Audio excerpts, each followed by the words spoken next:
people that have worked here over the years have shined in that environment because they're willing to learn those environments. A lot of companies are saying, well, we just don't do that, so we won't touch it.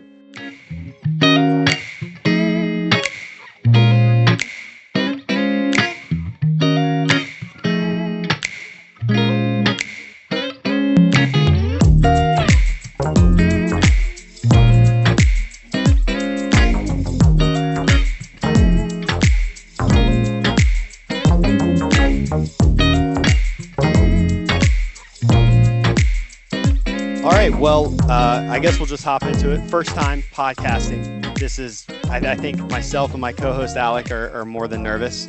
I don't know about our guests, they might be, but we're extremely excited to kick this off. First episode of the IP Cafe. Yeah, we have a really, I think, interesting show today. I think we're biased, and it might be our favorite episode that we cut, not just because it's our first, but because of the guests that we have. So our guest today is Theresa Bethune and Thom Bethune, president and vice president of InfoPathways, and our bosses. So yep. We gotta, we'll keep we have to be your favorite podcast episode because we pay your salary. Yep, you guys sign the paychecks, so we gotta make this as perfect and as great as possible. And it's so, like, anyways, we don't have a sponsor, but it's like you are our sponsor. We are, definitely. I mean, I write these checks every 2 weeks, yep. So I know for sure. Podcast equipment is not cheap. Anyways, so we'll dive right into it. Thank you guys so much for joining us. I know it's a busy time with InfoPathways. We've been expanding greatly, and thank you guys so much for taking the time to talk to me and Alec, and catching up with us. Sure. Awesome. Thom has nothing to say today. Nothing to say. Yes. Nothing. No, thanks for having us. Yeah, of course. So since we're doing the cafe thing, we want we drink coffee like crazy. So we want to know what you're drinking. Mine's gonna be sad. Right now, being that it's Friday and it's been a long day, I refuse to answer that question on the grounds that at some point it might come back to incriminate me. No, seriously, listen, I have nothing in my coffee cup. It's just a prop. It's a prop. Just a prop. So that's kind of embarrassing. I actually do have a nice hot cup of coffee, and it is just a standard decaf Keurig K-cup that I got out of the box. Bare bones. Desmond, do you have anything? I do, and I went and got it from our space over here. So it's Anchor Cafe's Seafarer coffee, it's got nice aromatic notes and all of that stuff, and it's what's going to get me through the podcast and the meeting that I have at 4:00 on a Friday. So sounds very nautical. It is. It's got, I don't know why they said it's aromatic. I don't think it is. It tastes like coffee to me, but that's. Smells like coffee, tastes like coffee, must be coffee, but it's aromatic. Might be coffee. But it is. Well, yeah, so we do have a script, and we've broken this down as much as we can. And our main topic today is really us just trying to get an idea of InfoPathways, past, present, future, where you guys are headed, where we're not headed, what we like, what you guys are interested in, just your story of the whole organization. I know a little bit, Alec knows a little bit, but just would like to dive in so the listeners of this podcast can actually hear the story of what is InfoPathways, and just what's going on. So Theresa or Thom or either one of you, I guess the first question, how did you end up with InfoPathways? So, what's the story? How did it start? What's just the beginning, the roots of everything? I guess since I'm the one that's kind of been here the longest, I'll take that one. InfoPathways started as a opportunity for a very young, who's now very old network engineer who'd been given a task at a company to facilitate making them much better at using their technology. Took a company from a very small size to a much larger size by showing them how to leverage technology. Later, they started brokering me out to their subcontractors, and I started taking other companies. Uh, then one day it was born. Myself and my former business partner said, let's go out and do this for real. And we started up InfoPathways. That was in 2004. 2004. That's a long time. I only joined a year ago, as of a couple of weeks ago, so I'm brand new to it. And I met InfoPathways through a previous or a current client that we have now and a previous employer that I had. And I remember just like one day driving by the office. I was headed to like an adult baseball game or softball game or something like that. And I remember driving by the office in Westminster, and I was like, there is no way that they set up shop in Westminster, Maryland, given that we worked with so many, biotech and life science companies. How the hell did you end up in Westminster?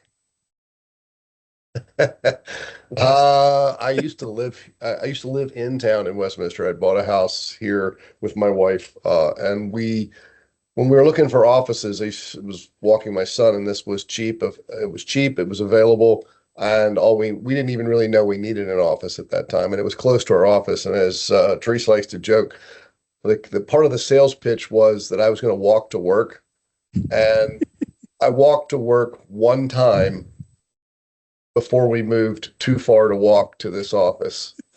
That's not true. Okay, you walked one time and you decided that you did not like walking to and from the office. And the other reason we have an office in Westminster is that I was still working in corporate America at the time, and a certain somebody left his company to start a new company with a partner, aka InfoPathways. And my entire dining room was taken over with people's like IT junk. And I was really annoyed by the IT junk on the dining room table. And so we used to take our son when he was little, he's not a little guy anymore, around, we would walk him all over town. And we walked out to get breakfast one Saturday morning, and we walked by this office, and there was a for lease sign on the door. And I said, well, it's kind of a crappy building, and the rent's probably not going to be very much. You guys can afford this, and you'll get out of my dining room.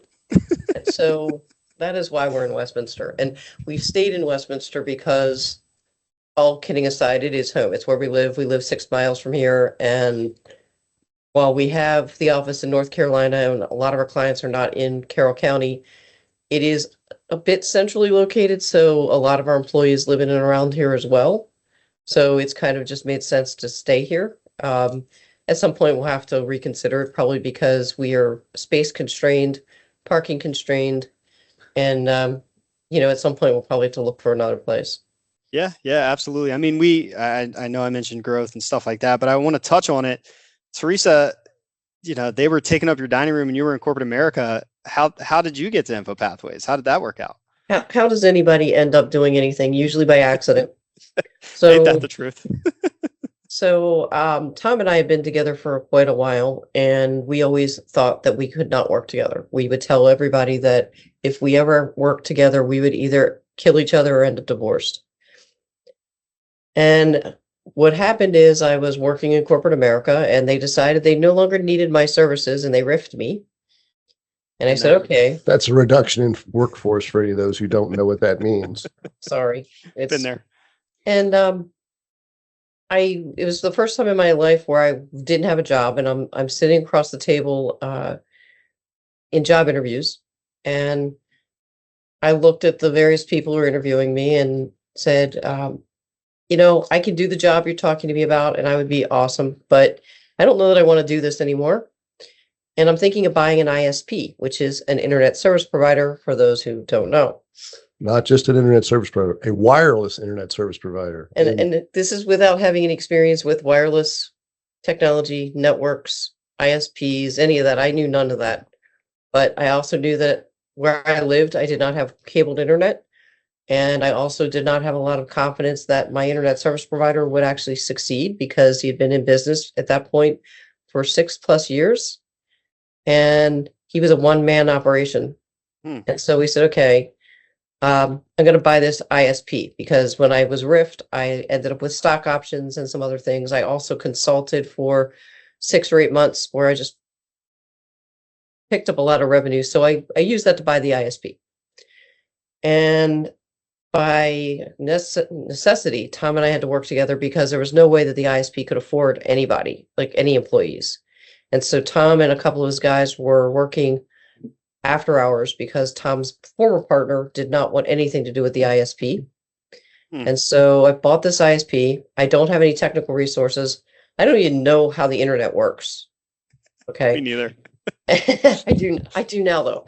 And so we started working together I that know way. a guy who knows. And then right after I signed the letter of intent to buy the internet service provider, and we started standing it up on its own as a separate company from InfoPathways, Thom's partner comes to him and he says, yeah, I think I want to retire.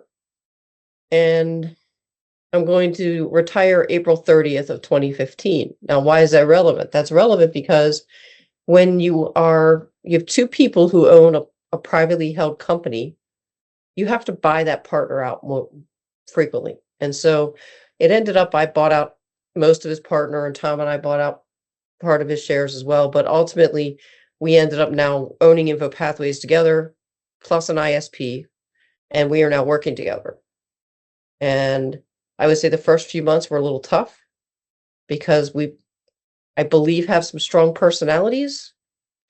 And It's a good way to we explain were that. also trying to kind of find our way as to who does what best. And what came out of it was, and at times it took longer probably to get to that point. Thom is really good at solving client problems, and when things are on fire and everything's falling apart, that's where he excels, but he also loves it. Like, he loves that type of a challenge. I'm more of the, how do we grow the business? How do we measure the business? How do we put the infrastructure in place to build and get bigger?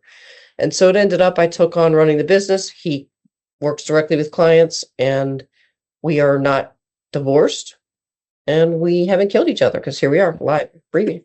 Live and breathing on camera, so you can prove it. That's for sure. Mhm. Yeah, I'm actually a cardboard cutout.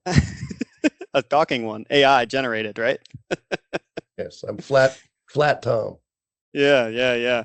Well, then it's awesome that you guys were able to kind of, I guess, push through adversity, the first couple of months and thereafter. I mean, there's adversity all the time in business, but that time it sounded like there was some additional adversity that you guys were facing for sure. So I want to get into the present because I'm a part of the present and Alec is a part of the present. How did we get to now? Yeah. How did we get to this point? Yeah. How did we get to becoming just InfoPathways? Because I know even from when I started, things have changed quite a bit, from coming in first thing in the morning, hearing about customers calling about not having internet, to not having to deal with that anymore, to kind of where things are now. Well, anytime a company grows, you get changes in place. One of the things that happened is we started to take advantage of the fact that we're not, it's kind of hard to say this, we're not chasing the bottom anymore. For a lot of times for the companies, you would go after whatever you could do to work on. And we started taking stock in what we were really good at. And by doing that, the business changed. Also, like I said, and to be perfect transparency, selling the ISP freed up bandwidth from people to, as I'm fond of saying, play company, where we actually could concentrate on the company instead of concentrating on all of the different balls we were juggling. I mean, at one time, we were dealing with, which we still kind of do, multiple industries plus a 24-hour a day, 365-day a year WISP, as well as trying to make payroll and doing everything else. Now we're concentrating on what we do best, which is solving people's problems and doing the complicated sides of IT, as opposed to chasing everybody to the bottom as who can be the cheapest MSP in town.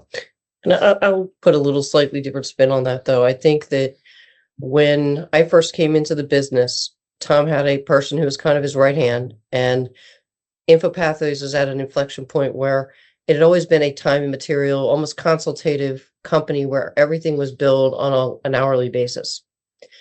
And this individual comes to us right after Tom's partner leaves and says, we should become a managed service provider. And again, I don't know what I don't know. So like, okay, sure. Monthly recurring revenue sounds good. Let's do it.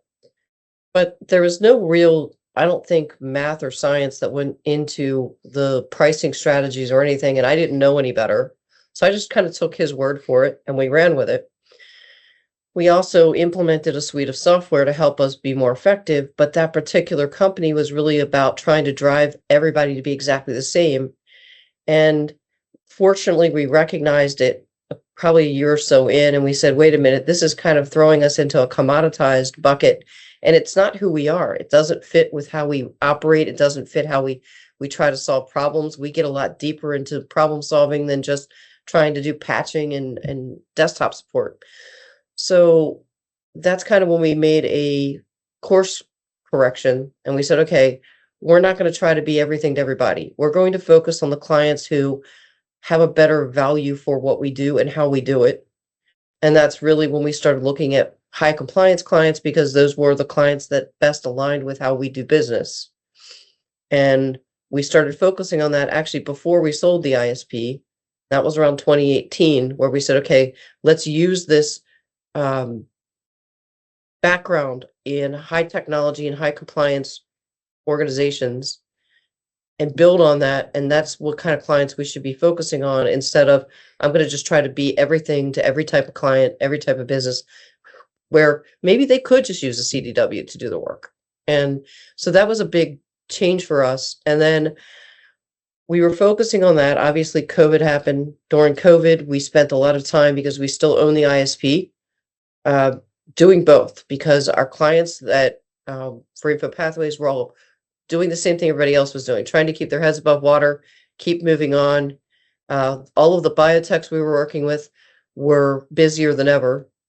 So we needed to continue to staff and support all of them while installing internet for people that were in rural, hard to reach areas.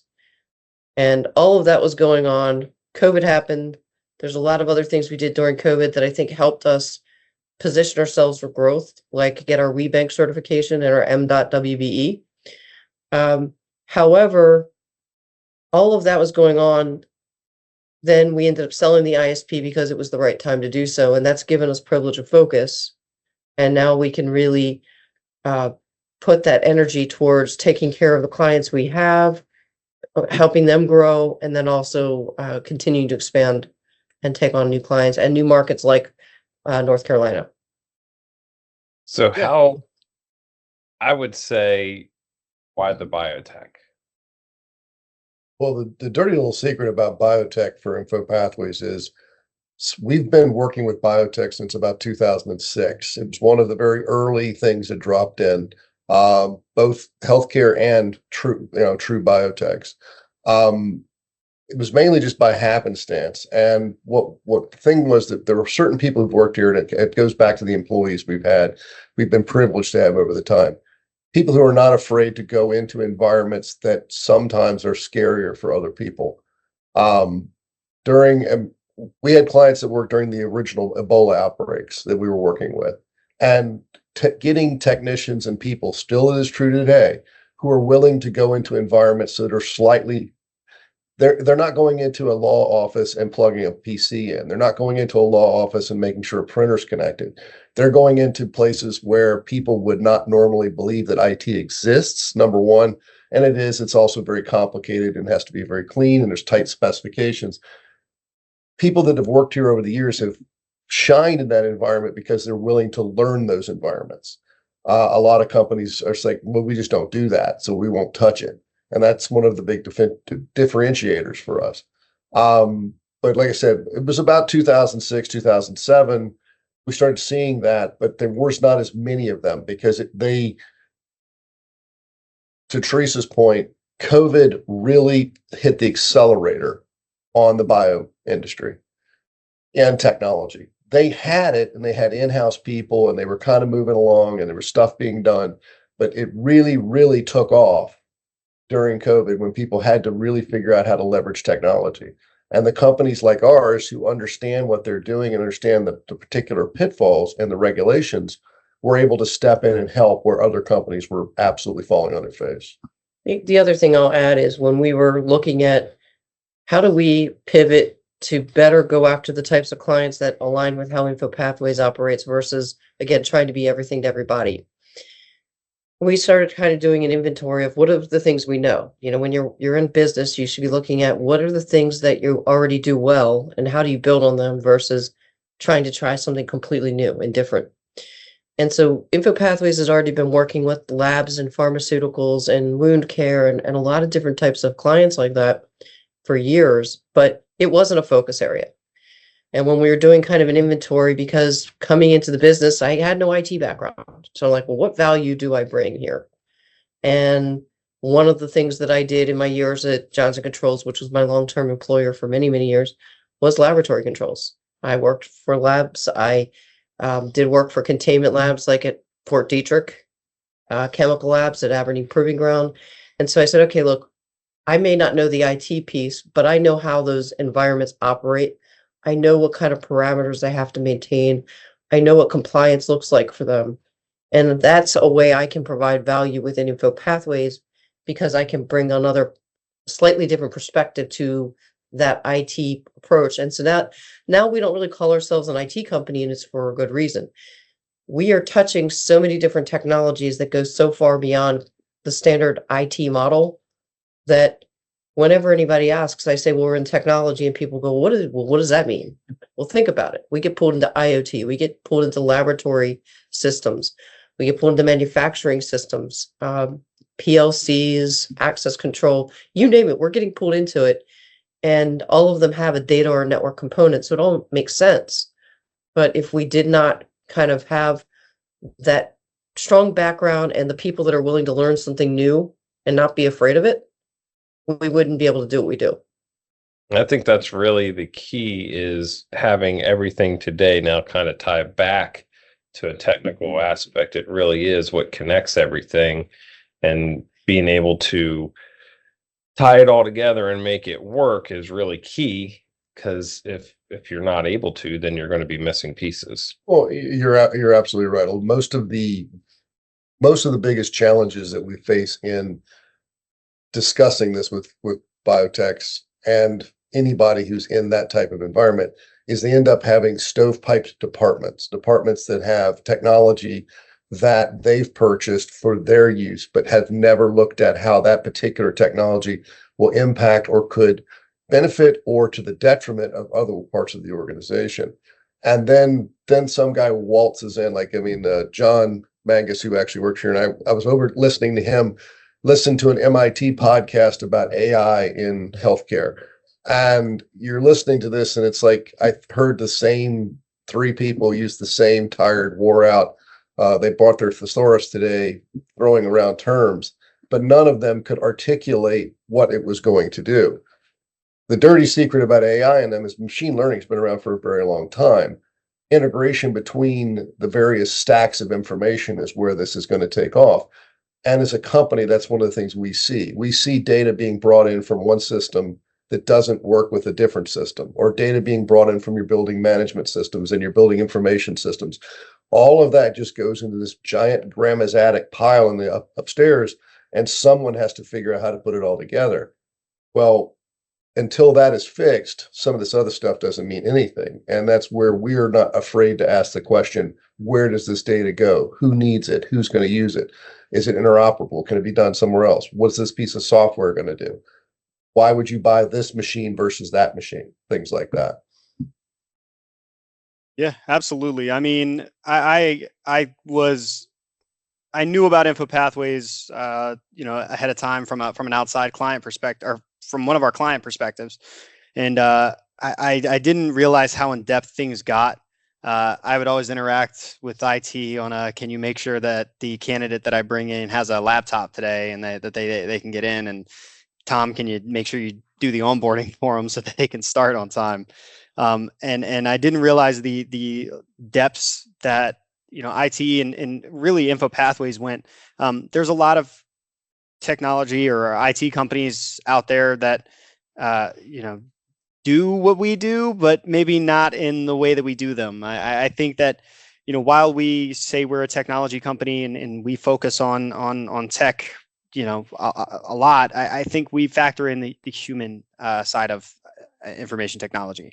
One of our taglines or whatever was allies and advocates for human IT. And I think that, we have always, I guess, been human focused and, you can't, it's, as Thom says, it's the squishy thing between the screen and the keyboard that turns it on and makes things happen and all of those things. And I think we do that, or I think InfoPathways does it beautifully. The connection there is so important. That's why we roll out the trainings for all of our clients, why we roll out, everything to them to give them the best, the best that we can offer them, the best that they can get. So, and I think, to tie back from what we said before, I think that's one of the bigger drivers of growth for us is that, we focus on the human and we're not just focused on, can you reset my password and things like that. I mean, we do that, don't get me wrong, but we're here we focus on the human as well. And I think that's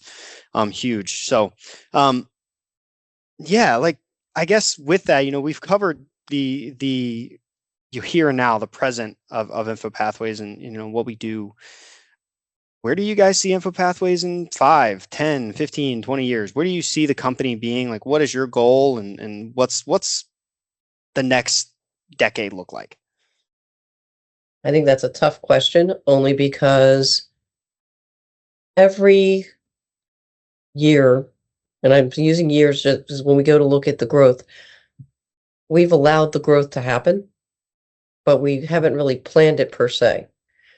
We are now actively planning for that growth. So I think that the plan would be to continue to grow the markets we're in, maybe take on some new markets, continue to make sure that we are building the team ahead of that, because the last thing you want to do is bring on a lot of clients and bring on a lot of revenue and then not have the people to do the work.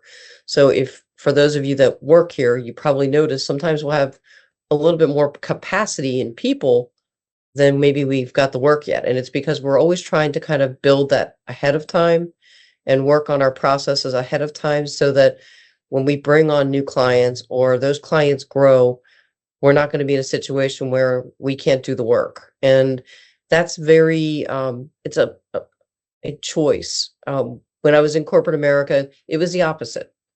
You basically would not be allowed to hire more ops resources until all of your ops resources were operating at 88% utilization. So 88% of their time was producing revenue for clients. And when you do that math and you try to account for sick time and personal time and vacation time and training and lunch and bathroom breaks, 88% is a very difficult number to hit. But that's what we were expected to do in order to bring on more resources to do our clients' work. And I came at it from a sales perspective because I remember many times I'm selling work and I'm expected to sell more work all the time, but we didn't always have the resources to do the work. In InfoPathways, we are looking at it and saying, okay, I've got to look out 6 months or 9 months, maybe even a year, and be prepared for where are we going so that we're bringing resources on ahead of time or training up or promoting so that we constantly can be ready. And that's really a lot of what our go forward looks like. And then as far as the how big, that's a question that comes up a lot. I don't have an answer for you. I'd love to tell you, yeah, I know that it's going to be X dollars or X number of clients, but I kind of like the idea of letting the clients help us figure out what that looks like. I think as long as we're providing good value to the client, we're going to do what it takes to take care of the clients we have and, hopefully bring in some new clients.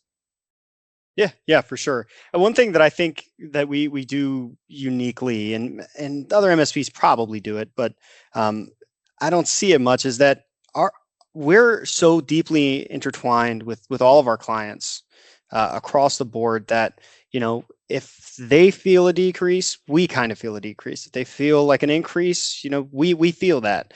And I think it's just something that we do very uniquely that, we're with our clients through it all, the ups and downs. And As a business, we feel that, a good amount. And I just find that to be like unique. And a lot of other, we'll call them managed service providers, and IT companies, if they lose a client, then, we'll go and like find another one. We'll find another Subway or whatever we want to work with. I mean, it's a great point, but the bigger thing with us is we're adaptable, which a lot of companies are not.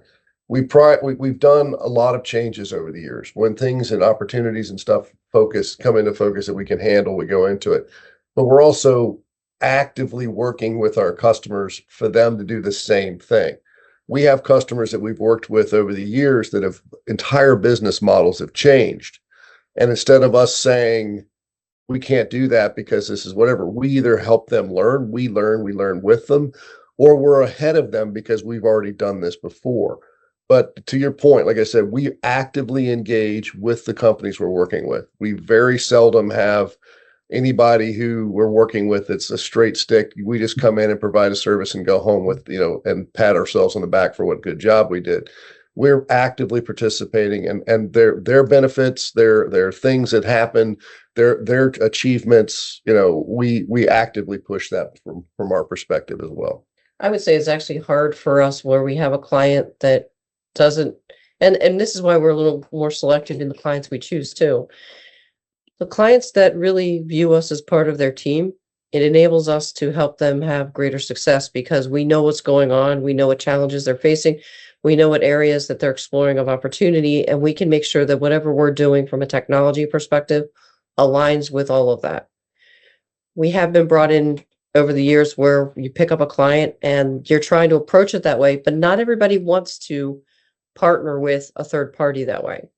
And so a lot of our, let's say, growth, and I'm talking more like development, has been around making sure that when we are bringing in a new client, that their values align well with ours so that we're not butting heads. Because if we're butting heads with them, that's not helpful for them. It's not helpful for us.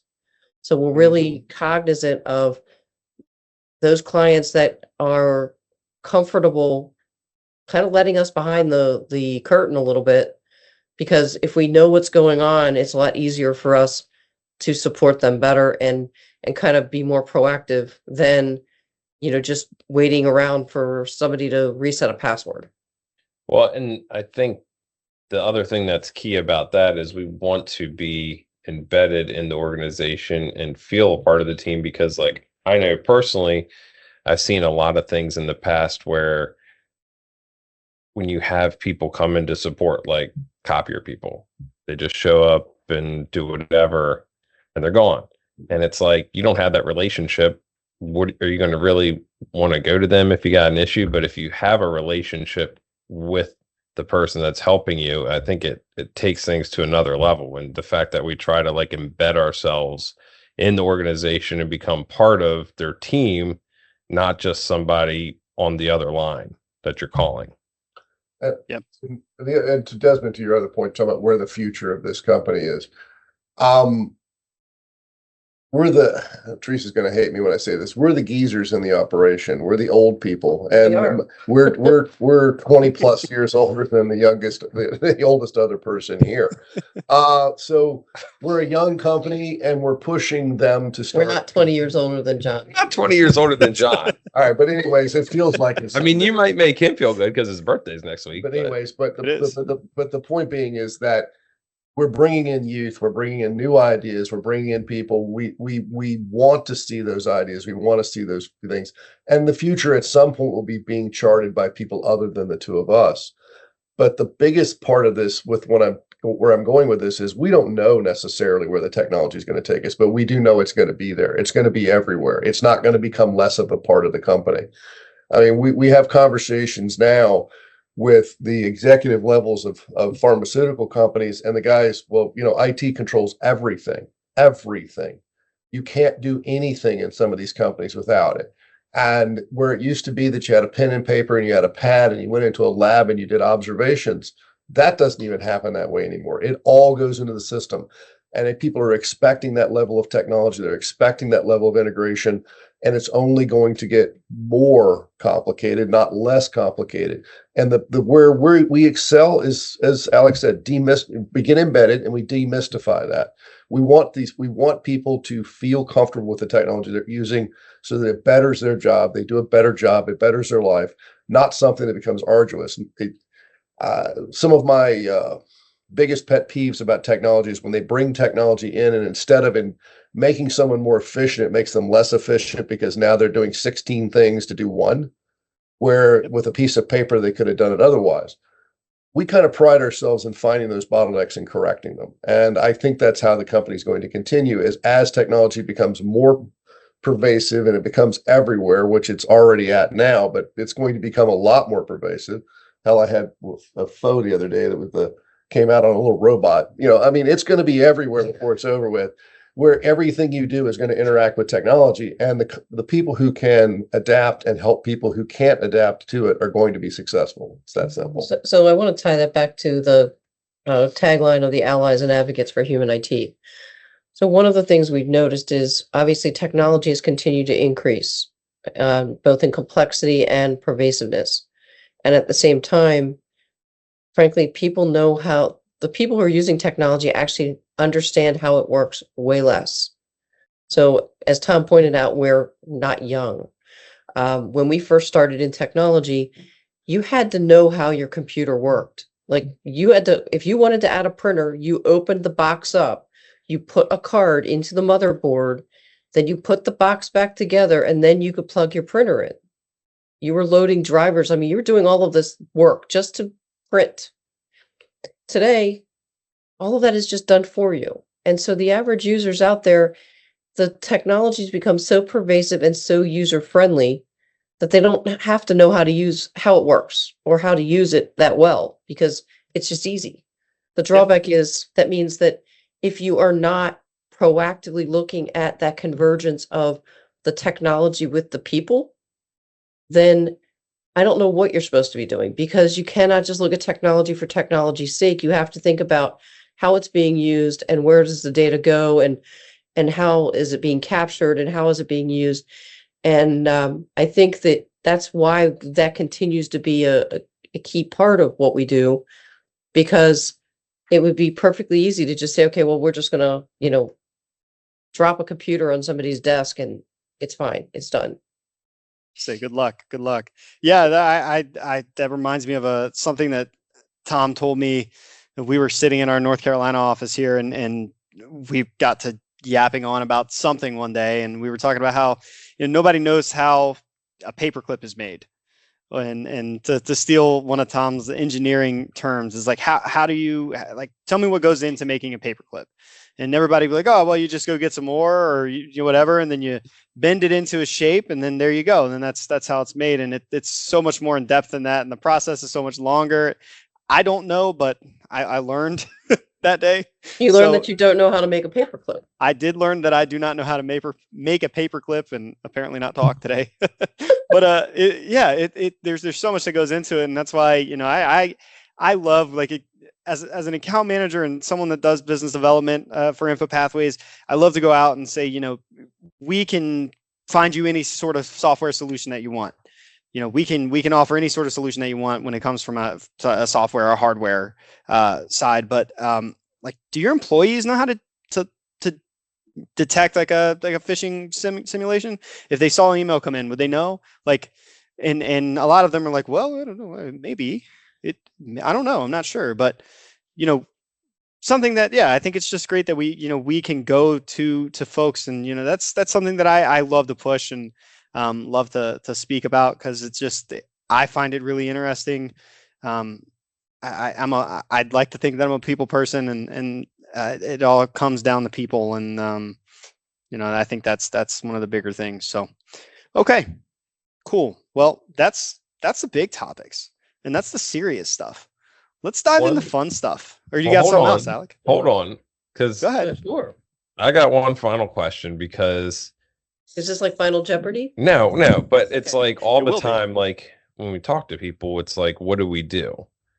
And on paper, you could say we're an MSP, but not really. So for people that like are just like, are you guys just an MSP? What do you say? Or like, what would you say?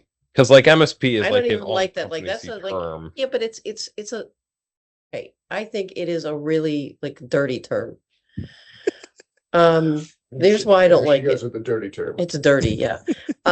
Okay, so when you say the word MSP, it's kind of like when I was a child and you would say used car salesman or lawyer, okay? And you'd hear these things and you're like, ooh, they're bad, okay? You don't know why they're bad, but somebody's told you they're bad, okay? I think MSP has gotten that same connotation. It doesn't mean MSPs are all bad, but unfortunately, there are some bad ones out there, and there are some great ones out there. I don't like to call us that because it's really just a service we offer. It's not who we are, it's not our DNA, it's something we do. But we do a lot of other things too. You know, we do policy development. We do complete system infrastructure design and build. We do CIO consulting. We do a lot of things. So the minute you say, "Oh, are you guys an MSP?" I always say, providing managed services is something we do, but we do a lot of other things too. And the reason I say that is I want our clients to think of us as, again, a member of their team, and that they don't have to break down what it is we're doing. They just know that we're taking care of it. And so they don't have to sit there and go, okay, well, this is the MSP bill, and then, oh, this is my time bill, and oh, I need to get somebody to get me a conference room system or whatever. I just think that I'd rather they just think that, hey, when we need our technology work done, InfoPathways has it covered. So that's what I say when people say, are you guys an MSP? Not necessarily. It's something we do, but we do other things as well. In the olden days, they used to call people like what we do solution providers, but now they expect solution providers to be people who provide software and do custom development. But the reality is that's what we are. We come in and find the solution or help you find the solution. The MSP part, as Theresa said, that is literally something we do to supplement and make it easier for those solutions to function correctly. We're not, it's not something we're actively running up to you going, oh, please let us be the guy you call when your mouse doesn't work. We're actively saying, let us be a partner with your organization to help your technology work better and your people adapt to it better, therefore making better decisions in your business, for your business. It's also the best way for us to ensure that whatever solution we've worked on with the client works, is going to continue to work, because nothing's worse, because we've actually been in this situation where you've put together infrastructure and you've resolved all of the major issues that they had, and then you're turning the keys over to someone else. And sometimes that works fine, and other times it doesn't. And providing managed services enables us to make sure that everything that we've developed for the client continue to operate the way we expected it to and the way we told them it would, because now we're not expecting somebody else to keep doing the right thing. Yeah, absolutely. Yeah, I'd like to think of us as more of a ITSP, information technology service partner. We partner Like with that. you like that? Was that a good one? That's pretty It good. That was a doesn't good roll one. off That was it doesn't roll off the tongue though when you try to say it's. We can work with that. We can work with that. It's. We can work with that. Yeah, I'd like to think that I coined that, but I'm sure What if- someone else put that out there. Just got to trademark it. Awesome. Yeah, trade. Oh my God! Don't even. Stop. There's an inside joke going on right now for people that And don't it's not know. good. But Yeah, it's not not good to have inside jokes when you're on a podcast. It's not good to have inside jokes, but that's that's a good one. So you All want right. to ask something off topic / funny? Go Yeah, ahead. yeah. Yeah, I wanna keep it loose. You know, we have serious conversations all the time, but I think we need to have it, you know, a little half lightning round. We'll call it like static electricity round or something. I don't know, but something that's just kind of odd maybe, and just you know, see how it goes. You guys ready? We'll do one at a time. One at a time. So because the camera's on you, Tom, we'll start with you. You guys said that you might be, oh God, this is going to get me in trouble. I shouldn't ask it, but you guys said that you guys are older than some folks in the office. What's the ultimate retirement plan or goal? Like, what does retirement like perfectly look like for you guys? I don't think that you can retire. That's actually I don't know if I can or I can't retire. I don't know. There are days when I say like I want to go do some mindless job that doesn't require electricity or anything whatsoever, where I have no technology responsibility at all. Because it would be nice to get to that point, but I don't think that exists. I think and then there are other people that say you can't retire until after I've retired, and they're younger than me, which doesn't make me feel good. But yeah, I think it's going to be the slow fade away for me. I don't think it's going to be a complete retirement. I think it'll be slowly just start backing out of things and then coming in and being the crotchety old guy at the end. I told you that wouldn't work, and then go back to my fishing boat or something. Fair enough. Fair enough. Teresa, what do you think?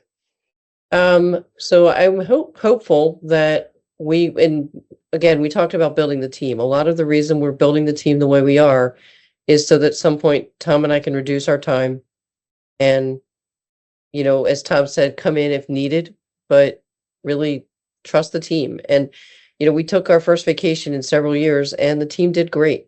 They didn't need us. We really weren't that, we plugged in a little bit, but we really were not that plugged in. And I think that's a testament to the team we built. And I think that my goal would be to, if I can, in 10 years, it would be 10 years from now. Okay. But I don't know that I'll ever fully unplug. I mean, currently I serve like 4 different nonprofit boards plus my day job.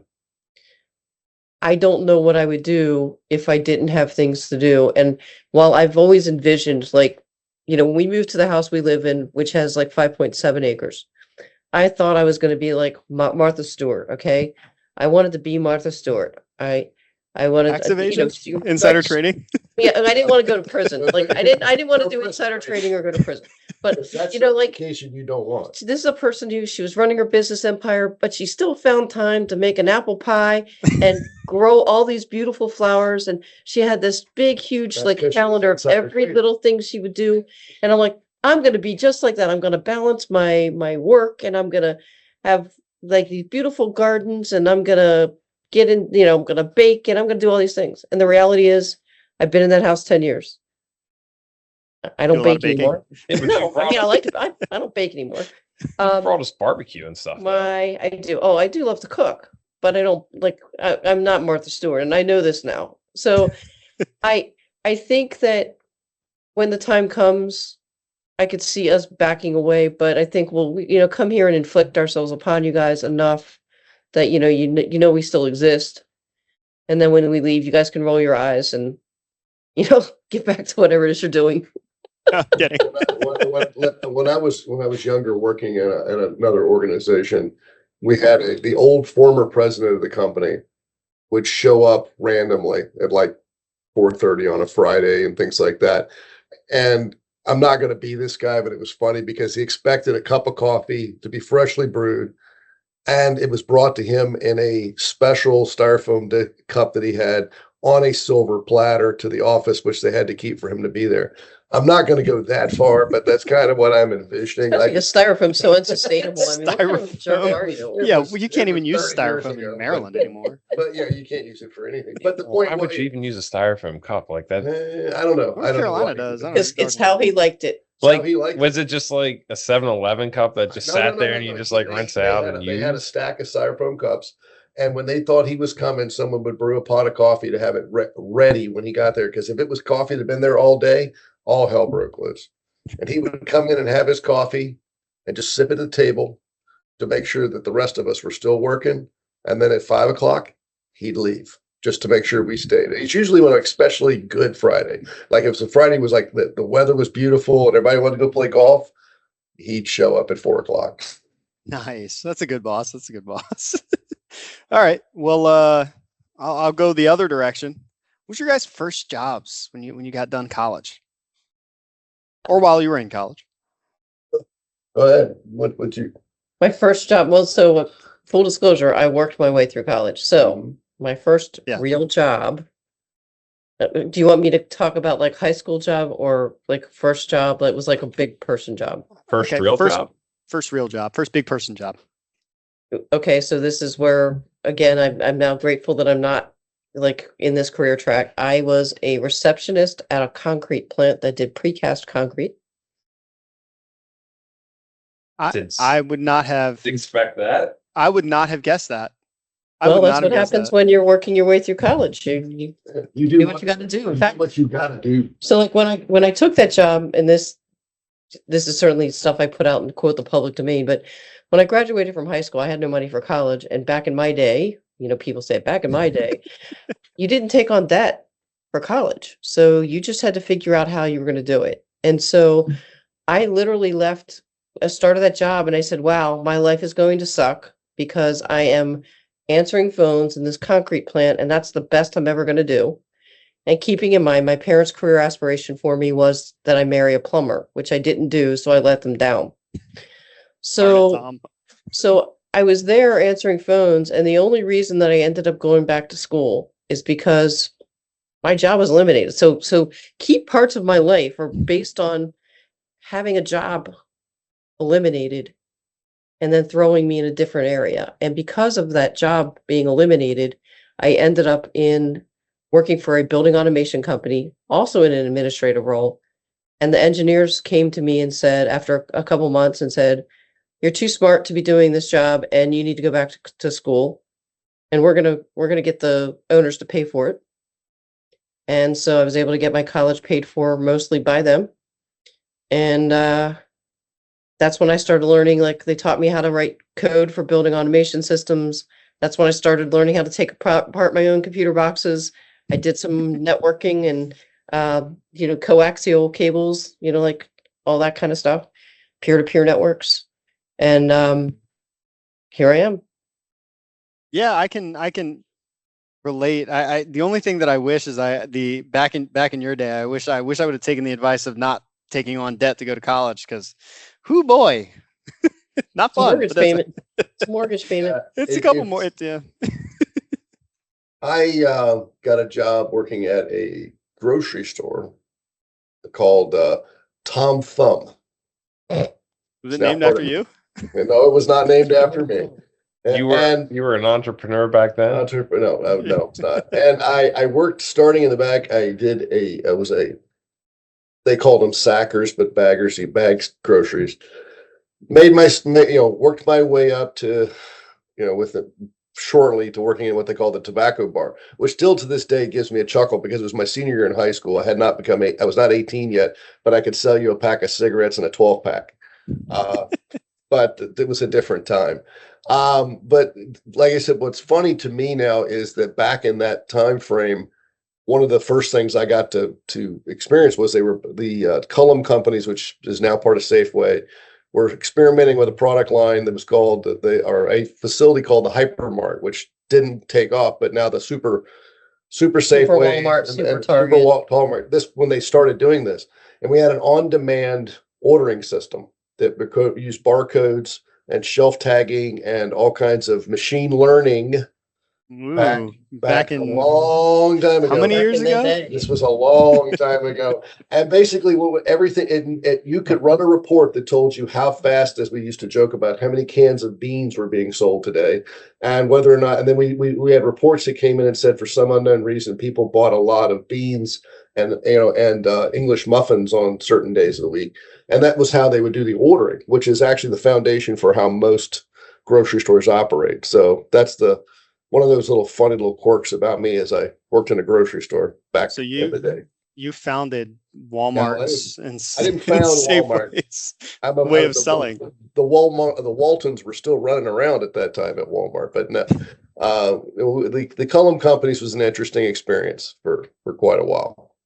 Gotcha. Well, cool. Well, I think that's it for the kind of lightning round. Unless Alec, you got a question or anything? No? Yes? No. I just like learning about Tom's entrepreneurial market endeavors. Yeah. Well, that kind of leads me into Thom. Thom. Oh man. Well, that kind of leads me into the next piece, and I was gonna be Tom's corner, but I'm gonna do both of you guys, or Tom's take, Thom and Theresa's take on this one.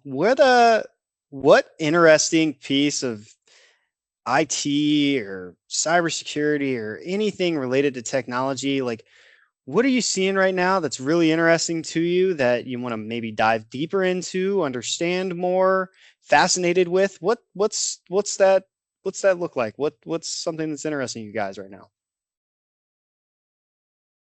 I'm going to have to go out with what's interesting to me is scary to me right now, and that is the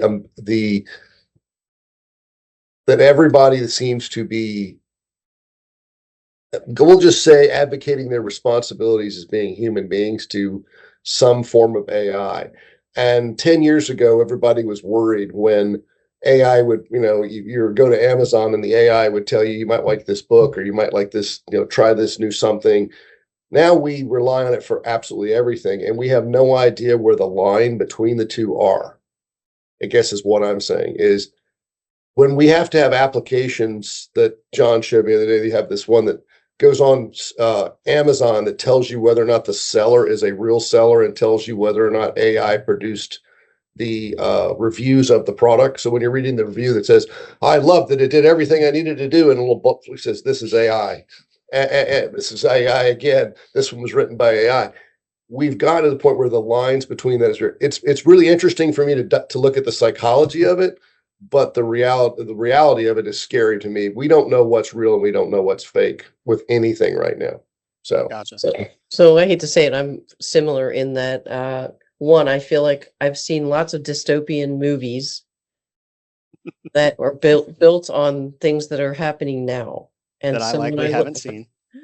yeah, because Desmond doesn't watch any movies that are like anybody would want to watch. But he doesn't watch anything that Amazon But- doesn't recommend to him. yeah, so AI recommends them to me. so think about that. Okay, so Tom just brought up that we're abdicating a lot of our day-to-day thoughts to technology as a people, like society is.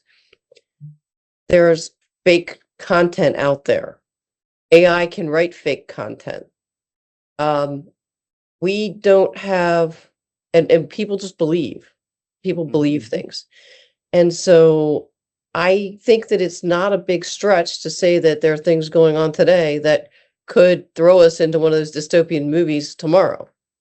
And I know that makes me sound like probably a nut job. It makes me sound like a conspiracy theorist, but I just look at the some of the phishing attacks that you get or the text messages you get. You look at social media posts. There are these social media posts on X or other places where it looks pretty legit and you're reading and you're like, oh my gosh. And then you've got to sit there and dig around to try to find whether or not it's real. Okay, but at what point, if every place you go to is also, altered by AI or people that are putting fake content out there. So I see something, I read about it, I go, okay, well, this doesn't sound true. Let me see if it's true. But every place I go is also going to take me to something that may not be true. And I think that I don't know how we'll fix that part. And I'm not a fan of legislating it, so I'm not sure. And then the last thing I would say is, at what point does the internet take us over? Because for all intents and purposes, it's sentient. So at what point do you say, okay, well, I can't trust Google because when I put it into Google Maps, how do I know that Google's not sending me to a certain route to go to a certain store because that store paid money to have people drive by that store? Like when we were going to and from North Carolina and we put it in, and I know I'm rambling, but those are the kinds of things that I think about that keep me up at night. I mean, you think of that like as a company, you pay money to Right. have your website show up at the top of a list. Why or your wouldn't you? ads. So why couldn't you just pay Google to make sure that when you, or Waze or anything else you're using for GPS, where it's going to definitely like take you by the right things? Well, and you think about and there's the social pieces of this. And the reason you asked, what am I delving into? When I do have free time to look at something, these are the things I think about. But It used to be we would have, as Teresa said, these dystopian things where you would go to a doctor that was basically a computer screen and you would tell it what was wrong, and then the AI would tell you what's wrong with you and what your course of action should be. Then they had psychologists that would do that. That's all now real. And then on the same token, we talk about that, then we talk about implicit bias in the system. It only knows what it knows. It only knows what it can get to. It only knows what it sees. It only knows what drug companies are telling you. And it's, like I said, you start wondering why. Like you said, why does Google want me to go down this road? Why does Google want me to go this way? Why does the doctor come to you and say, here's another new drug? Here's another new whatever? With you sometimes the back of your mind plays tricks because you do know how much information is just being gleaned by AI. Recommendations for stuff. Like, who does all the TripAdvisor recommendations? You can't tell me there's that many shut-ins that want to write about what they had at They're not shut-ins because they went there. Yeah, they went there. They went there. Traveling. You go on TripAdvisor and there's like 10,000 reviews for a restaurant in the middle of flipping nowhere, and you're like going, there's not even that many people in this state. How did they get this many reviews? Tasted really good. It was actually People were good. just traveling. That's what it was. No, it's Is this just like stuff you came across your recent trip? no, it's everywhere. The thing is, what happens is you go out and you look for a review on something, and it's part of this. We had full disclosure, off color. Probably want to cut this out later, but we had a person on our network whose entire life was sitting in her house, cuddled up in her bed with a cigarette in her mouth, reviewing products for Amazon. It's a job. She was an Amazon That's her job. reviewer. That's all she did. And now I'm picturing a computer with a little cigarette and the AI in the back doing the reviews now, because we've even replaced that shut-in that would sit at home and just look at She Amazon. would just ship her products and Would she ship would her review products them, and whether she'd she review wanted them, them or whether not. and she had stacks of crap all over. And they're like, what's that? Oh, I reviewed that last week. It's a good product. It definitely changed You my. didn't even open the box. It But cha- it's got a classic packaging. Yeah, but it totally changed my perspective on Amazon reviews after we met her, because I'm like, if that's who's actually reviewing all these products, and then again, you say AI now, because that was a few years ago, then I got to look at every review and say, okay, is this legit? Is this really a good coffee mug or not? It ended up, it was a good coffee mug, but sometimes it's not. That's why I look at the worst reviews now as opposed to the good reviews, just to see what the worst reviews are. You should always look at the. Okay, but that's what's going on with AI. Bad. Now it's nefarious. Now AI is writing the bad reviews. Mm. I don't know. AI People still complain and still put stuff. How do you keep AI from writing a bad review about your competitor's product? Or, sorry, About your a competitor having AI write a bad review about your product. Well, that's a Can't. Why can't it? Well, you can't stop. You can. I don't think you can stop AI from writing what it wants to write about whatever Exactly. product. Like right now, AI could be writing a horrible review about this podcast, and we haven't even dropped it yet. It doesn't even came out. Yeah, it doesn't come out. And AI. well, it would only be Copilot because right now it just exists in the Microsoft world. Hold on. So No, something but funny. my Google's probably listening, and I'm probably going to have like posts on Facebook about podcasts now. I just updated my phone. It's got ChatGPT built into my iPhone right now, so it's listening. It's taking in every That's note that because we've had. iPhone users always want somebody to do the work for them. I'm a Oh, full man. OS behind. I stay an OS behind. Of course you do, Alec. Of course you do. I don't I'll trust tell you like something. Apple forcing stuff on me. Off subject here. I went and bought a washer 2 days ago. Oh, And, this is awesome. So I went and bought a washer 2 days ago, and I was like, walking around looking for stuff, and I walked by one, and it just dinged at me. I was like, ding, or something. And I was like, what the heck? And I look at the washer, and it's an AI washer.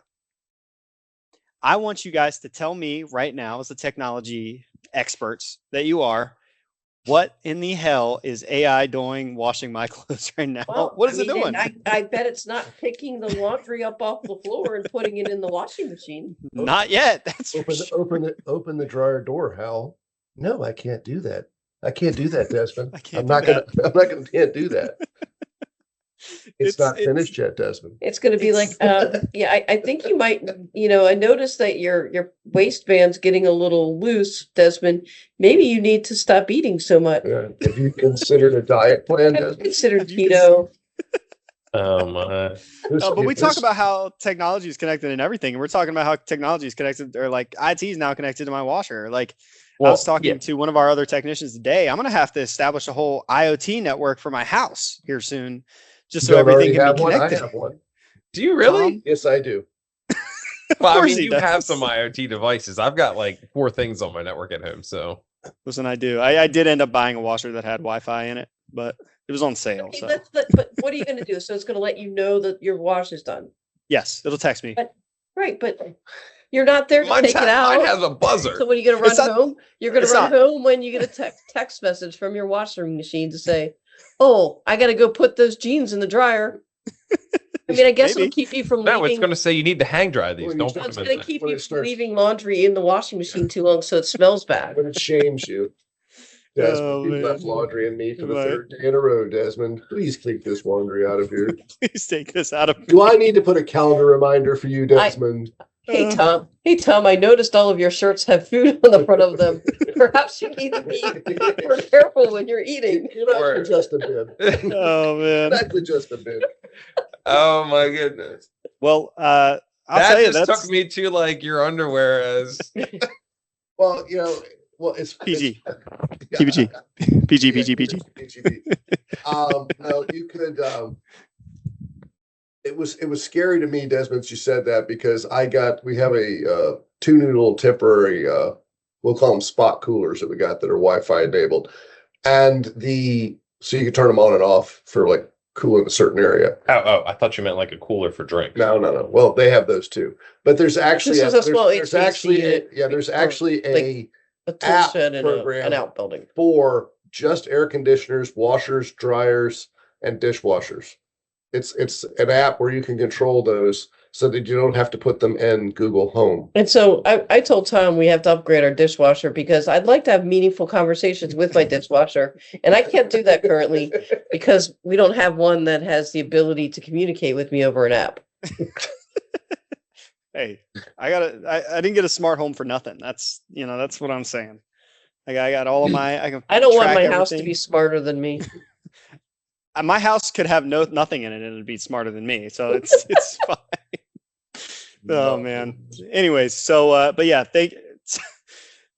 this really went in a direction that I didn't expect, but it was good. I liked it. But anyways, yeah, thank you guys so much for taking the time out of your busy days.